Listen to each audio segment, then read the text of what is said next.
अगर आप लोग वो फास्टिंग कर पाए, जिसके बारे में मैंने पार्ट 2 में बात की थी, पार्ट थोड़ा सा समझाएगा। इंटरमिटेंट फास्टिंग,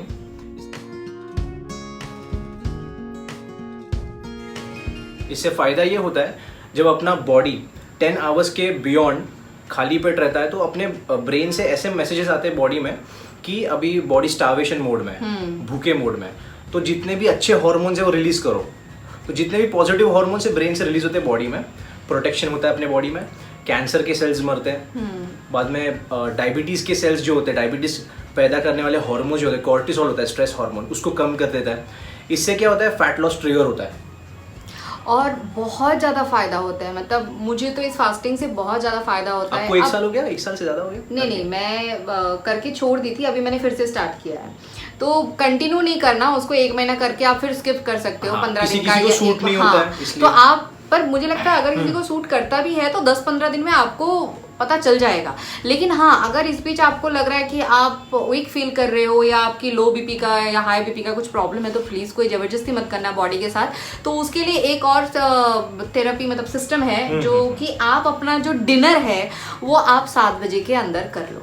मतलब ये तो पूर्वजों से सुनते आ रहे हैं कि ऐसा होना चाहिए कि जो डिनर है वो सूर्यास्त होने के साथ साथ हो जाना चाहिए। पर 6 बजे, हाँ, पर 6 बजे बहुत जल्दी हो जाएगा, तो 7 बजे तक कर लो। अब होता है कि किसी किसी को थोड़ा लेट सोने की आदत है, तो अगर ऐसा है कि आप 11 बजे तक नहीं सो रहे हो, लेट सो रहे हो, जैसे मैं भी कई बार बहुत लेट सोती हूँ, तो आपके पास एक ऑप्शन है कि आप वहाँ पे दूध पी लो हल्दी वाली, जिससे बहुत अच्छी नींद भी आएगी। अगर आप ग्रीन टी वगैरह मत पीना क्योंकि फिर नींद भागी जाएगी। और चाय तो बिल्कुल भी नहीं, रात को 7 बजे के बाद चाय बिल्कुल भी नहीं। हाँ, अगर आप 15 दिन में एक दिन अपना चीट डे कर रहे हो, आपको बहुत ज़्यादा क्रेविंग हो रही है, तो ठीक है, आप वो गुनाह कर लो। गुनाह ही है क्योंकि इतनी मेहनत करने के बाद अगर आप ऐसा कर रहे हो तो अगर आप ये फास्टिंग करोगे तो बहुत फायदा है। देखो 16 से 8 इसके लिए बताया क्योंकि ये एक बहुत इजी थेरेपी होता है करने के लिए, क्योंकि मैं भी यही फॉलो करती हूँ। 12 से 8 का टाइमिंग रखी हूँ। बाकी है एक की 4 घंटा है आपको खाने के लिए और 20 घंटा आपको फास्टिंग रखनी पड़ती है। और एक थोड़ा हार्श हो जाता है बहुत ज्यादा, और तीसरा वाला तो बहुत ही ज्यादा है जो मैं बता भी नहीं रही हूँ। मतलब वो ये है कि आपको एक दिन खाना है, नहीं, एक दिन खाना है और एक दिन पूरा आपको फास्ट रहना है। हाँ, तो वो मैं बिल्कुल भी सजेस्ट नहीं करूंगी। इवन मैंने कभी भी वो 4 और 20 वाला भी ट्राई नहीं किया। और एक होता है जो 1 ही घंटे में सब कुछ खा लेना है, मतलब जो 1800-2000 कैलोरीज है वो 1 ही घंटे में खा लेना है, खाते खाते 2 घंटा लग जाएगा। 32 बार चबा के 32 बार चबा के कोई कैसे खाए? नहीं गाइस, तो मैं मतलब जो मेरी बात मानो तो मैं तो यही कहूंगी कि अगर आपको करना है तो 8 से आप अपने हिसाब से देख लो। जैसे मुझे लगता है 12 से 8 परफेक्ट टाइम है। मतलब बहुत माइल्ड है वो, हाँ, वो सूट होता है सबको। तो हाँ, वो बेस्ट है, क्योंकि अगर आप उससे पहले करोगे तो 5 बजे तक खाना कंप्लीट करना पड़ेगा, 6 बजे तक कंप्लीट करना पड़ेगा, 8 बजे तक ठीक है।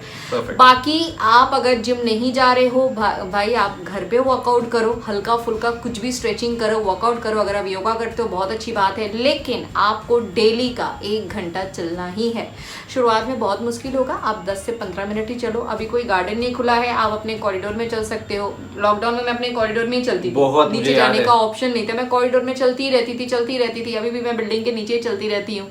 तो ये बहाना है कि कहाँ घूमे नहीं घूमे, घड़ी देखो और घड़ी देख के 15 मिनट चलो। अगर मैंने वो गोल्स फिटनेस आप लोगों ने डाउनलोड नहीं किया है तो कोई बात नहीं, आप घड़ी देख के टारगेट रखो कि 10 मिनट चल रही है। धीरे धीरे उसको 15 मिनट 20 मिनट करके आप अगर डेली का 1 घंटा चलने लगोगे ना, आपका लोअर बॉडी तो यूं खत्म होगा। और साथ ही साथ ये भी होगा, मैं जॉलाइन की एक्सरसाइज बहुत जल्दी अपलोड करूंगी, लेकिन वॉक से भी ये बहुत फायदा हुआ है। अगर आप रनिंग नहीं कर पा रहे हो, क्योंकि अगर कभी कभी बॉडी की वेट बहुत ज्यादा होती है तो नी पे आती है, तो बिल्कुल, जैसे मैं स्क्वाट्स वगैरह बहुत ज्यादा नहीं मार पाती थी, इसको पता है मेरे नी में कितनी पेन होती थी, क्योंकि आपको अलग तरीके से ट्रेन कर देते हैं। हाँ, क्योंकि पिछले साल जब मैंने वेट लॉस की जर्नी स्टार्ट करी थी उस समय मेरा वेट हो गया था 80 kg और पूरा मेरे नी पे पेन होने लगता था, काफी ज्यादा मेरे पैर पे प्रेशर आता था। जब कुछ अच्छा होना होता है उसमें थोड़ा वक्त लगता है, बिल्कुल, और फैट आने में बहुत इजी वक्त लगता है। हाँ, बहुत, जाने में बहुत टाइम। मतलब मैं खुद कई बार यार मैं 2 दिन वॉक नहीं करती हूँ, ऐसा लगता है मेरा फेस ऐसे फुगा फुगा लग रहा है, और फिर मैं 5 दिन चलती हूँ तब जाके फिर ये सच्चाई है, ये आपको एक्सेप्ट करना पड़ेगा।